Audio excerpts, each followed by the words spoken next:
नमस्कार, कसे आहात? तुम्हाला समजलेच असेल ना आज आपण काय बनवणार आहे? हो, बरोबर, वडापाव. चला तर मग रेसिपीला सुरुवात करूया. वड्यासाठी इथे आपल्याला 2 मोठ्या आकाराचे बटाटे मीठ टाकून उकडून घ्यायचे.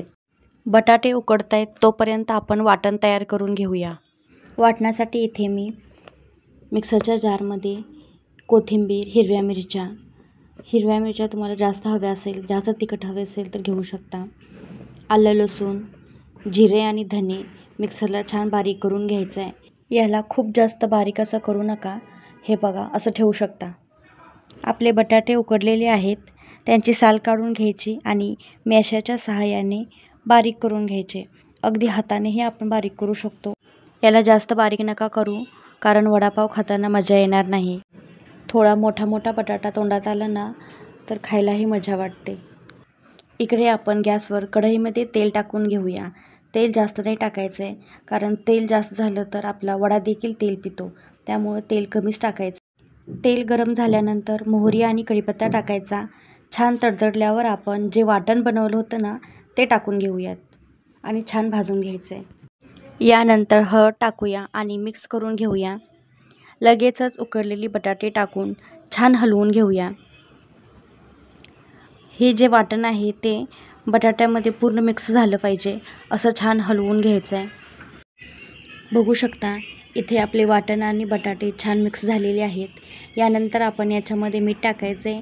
मीठ जास्त नाही टाकायचं आहे, चव बघूनच मीठ टाकायचं आहे. सुरुवातीला आपण बटाटे उकडताना मीठ घातलं होतं. त्यानंतर भरपूर सारी कोथिंबीर घालून मिक्स करून घ्यायचं. दुसऱ्या बाजूला आपण वड्याचं जे वरचं कोटिंग असतं त्याच्यासाठी पीठ भिजवून घेऊया. त्यासाठी इथे बेसन पीठ घ्यायचं आहे. 1 वाटी बेसन पीठ आहे हे. तांदळाच्या पिठाची गरज नाही आहे. तांदळाचे पीठ घातले तर वडे गरम आहेत तोपर्यंतच कुरकुरीत लागतात. नंतर वडे थंड झाल्यानंतर मऊ पडतात. यानंतर याच्यामध्ये मीठ घालायचं आणि भरपूर असा ओवा घालायचा. ओव्यामुळे आपल्या वड्यांना छान चव येते आणि पोट पण छान राहतं. पाणी टाकून पीठ भिजवून घ्यायचं आहे. जास्त पातळही नाही करायचं आहे पीठ.